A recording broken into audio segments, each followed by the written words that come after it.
friends, welcome to Secret of Samayal.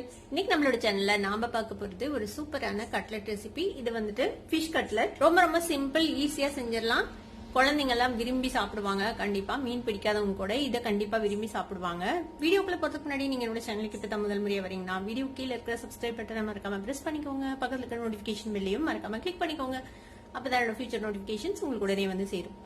சரி வாங்க இப்போ வீடியோக்குள்ள போலாம். இந்த சூப்பரான ஃபிஷ் கட்லெட் எப்படி செய்யலாம்னு பார்க்கலாம் வாங்க. ஒரு பாத்திரத்துல தண்ணி கொதிக்க வச்சிருக்கேன். இதுல வந்துட்டு நம்ம மீனை வேக போட போறோம். நான் எடுத்திருக்கிறது ஒரு 1/2 கிலோ அளவு இருக்கும் மீன். இப்போ இதை வந்து இதுல போட்டுடலாம். என்ன ஃபிஷ் வேணா போடலாம். கொஞ்சம் கெட்டியா இருக்கிற மாதிரி ஃபிஷ்ஷா யூஸ் பண்ணுங்க, நல்லா இருக்கும். கூடவே கொஞ்சமா மஞ்சள் தூள் சேர்த்திக்கலாம், இந்த கவுச்சி ஸ்மெல் இல்லாம இருக்கிறதுக்கு. இதை மூடி போட்டு இதை ஒரு 5-6 நிமிஷம் வந்து நம்ம வேக வைக்க போறோம். வேகட்டும், அதுக்கப்புறம் நம்ம பார்க்கலாம். மீன் வந்து ஒரு 5-6 நிமிஷம் நல்லா வெந்துருச்சு. ஓபன் பண்ணி பார்ப்போம். பாத்தீங்கன்னா தெரியும், நல்லா வெந்துருச்சு. இப்ப நம்ம இதை தண்ணியை ட்ரெயின் பண்ணி எடுத்துடலாம் வெளியில. நான் இன்னைக்கு இந்த மாதிரி பாயில் பண்ணி போடுறேன். நீங்க வந்து இதை ஸ்டீம் பண்ணி கூட யூஸ் பண்ணலாம், அதுவும் நல்லா இருக்கும். இப்ப இதை நம்ம என்ன பண்ண போறோம்னா, நல்லா ஆற விட்டு ஆறுனதுக்கு அப்புறம் இந்த தோல், உள்ள இருக்கிற முள், அது எல்லாமே நம்ம ரிமூவ் பண்ணிட்டு போறோம். நமக்கு வந்து போன்லெஸ் ஃபிஷ் தான் வேணும். இப்போ இது நல்லா ஆறட்டும், அதுக்கப்புறம் நம்ம இதை ரிமூவ் பண்ணி எடுக்கலாம். நம்ம வேக வச்சு எடுத்த மீனை வந்துட்டு நல்லா ஆறுனதுக்கு அப்புறம் அந்த தோல், அதுல இருந்து முள் எல்லாமே எடுத்து வச்சாச்சு. இந்த மாதிரி நீட்டா எல்லாத்தையும் எடுத்துருங்க. தண்ணி பதம் இல்லாம பாத்துக்கோங்க. நல்லா ட்ரெயின் பண்ணிட்டு வேணும்னா ஒரு டிஷ்யூ பேப்பர் லைட்டா டேப் பண்ணி எடுத்து அதுக்கப்புறம் இந்த மாதிரி முள்ளெல்லாம் ரிமூவ் பண்ணி எடுத்து வச்சுக்கோங்க, ஈரப்பதம் இல்லாம. இப்ப நம்மளோட ஃபிஷ் ரெடியா இருக்கு. இப்ப நம்ம எடுத்த இந்த போன்லெஸ் ஃபிஷ்ஷை வந்துட்டு ஒரு மிக்சிங் பவுல்ல போட்டுடலாம். இது கூட நான் ஒரே ஒரு பெரிய உருளைக்கிழங்க இந்த மாதிரி வேக வச்சு மேஷ் பண்ணி வச்சிருக்கிறேன். உருளைக்கிழங்கு வந்து கொஞ்சம் கம்மியாவே போட்டுக்கோங்க. ஃபிஷ்ஷோக்கு ஈக்குவலா போடக்கூடாது, கொஞ்சம் கம்மியா போட்டுக்கணும். அப்பதான் வந்துட்டு கட்லெட்ல வந்து ஃபிஷ் கட்லெட் மாதிரி இருக்கும். இல்லைன்னா நம்ம ரெகுலர் பொட்டேட்டோ கட்லெட் மாதிரி ஆயிடும். இது கொஞ்சம் சேர்த்திக்கலாம். அது பைண்டிங்காக தான், பைண்டிங்க்கு வரணும் ஈஸியா பிடிக்கிறதுக்கு, அதுக்காக வேண்டியது நம்ம சேர்த்துறோம் உருளைக்கிழங்கு. 2 பச்சை மிளகாய் இந்த மாதிரி ஃபைனா சாப் பண்ணி வச்சுக்கலாம். குழந்தைங்க சாப்பிடுவாங்க அப்படின்னா இதையும் வந்து இடிச்சிட்டு யூஸ் பண்ணுங்க. நல்லா ஜிஞ்சர் கார்லிக் பேஸ்டோட சேர்த்து அரைச்சிட்டு யூஸ் பண்ணலாம். நான் இன்னைக்கு நல்லா ஃபைனா சாப் பண்ணி போடுறேன். கூடவே கொஞ்சமா வெங்காயத்தை ஃபைனா சாப் பண்ணி வச்சிருக்கேன், அதையும் சேர்த்திக்கலாம். ஒரு 1 டீஸ்பூன் அளவுக்கு இஞ்சி பூண்டு விழுது சேர்த்திக்கலாம்.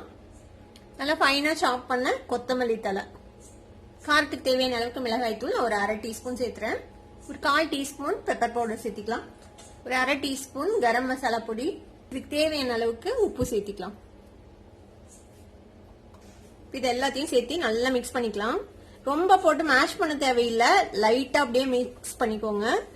பிடிக்க வரணும் அந்த அளவுக்கு மட்டும் மிக்ஸ் பண்ணிக்கலாம். இது மாதிரி நல்லா மிக்ஸ் பண்ணி வச்சாச்சு. ஒரு முட்டையை இந்த மாதிரி பீட் பண்ணி வச்சுக்கோங்க ரெடியா. பிரெட் க்ரம்ஸ் எடுத்து வச்சிருக்கிறேன் இந்த மாதிரி. இப்போ நம்ம ரெடி பண்ணி வச்சிருக்கிற இந்த ஃபிஷ் கட்லெட்டுக்கான மிக்சர் இருக்குல்ல, அதை வந்துட்டு தேவையான அளவுக்கு எடுத்து நம்ம கட்லெட் ஷேப்புக்கு பண்ணிடலாம். உங்களுக்கு என்ன ஷேப்ல வேணுமோ அந்த மாதிரி பண்ணிக்கோங்க. இந்த மாதிரி நல்லா பிடிக்க வருதா அப்படின்னு பாத்துக்கோங்க. ஒருவேளை பிடிக்க வரல அப்படின்னா கொஞ்சமா பிரெட் க்ரம்ஸ் இதுலயே போட்டு நீங்க மிக்ஸ் பண்ணிக்கலாம். இந்த மாதிரி உருட்டி எடுத்துட்டு நம்ம கட்லெட் ஷேப் உங்களுக்கு எப்படி வேணுமோ அந்த மாதிரி நம்ம ஷேப் பண்ணிக்கலாம். இந்த மாதிரி கட்லெட் ஷேப் பண்ணிட்டு இந்த எக்ல டிப் பண்ணிக்கலாம். எக்ல டிப் பண்ணிட்டு நல்லா ட்ரெயின் பண்ணி எடுத்துக்கோங்க. எடுத்துட்டு இந்த பிரெட் க்ரம்ஸ்ல நம்ம கோட் பண்ணிக்கலாம்.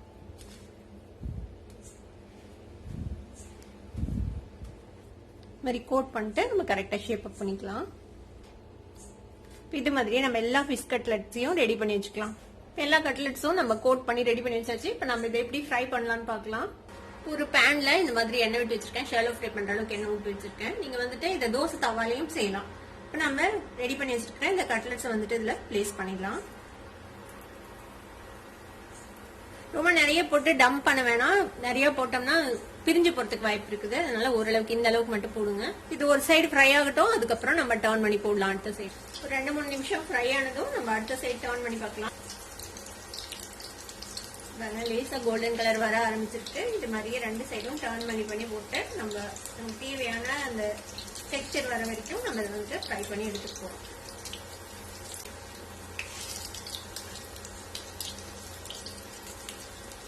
இன்னொரு சைடும் அதே மாதிரி நல்லா ஃப்ரை ஆகட்டும்.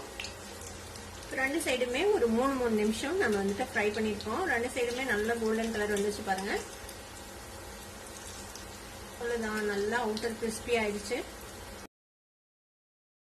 கட்லெட் ரெடி ஆயிடுச்சு. நம்ம எடுத்துடலாம். எண்ணெயை ட்ரெயின் பண்ணிட்டு டிஷ்யூ பேப்பர்ல எடுத்து வச்சுடுங்க.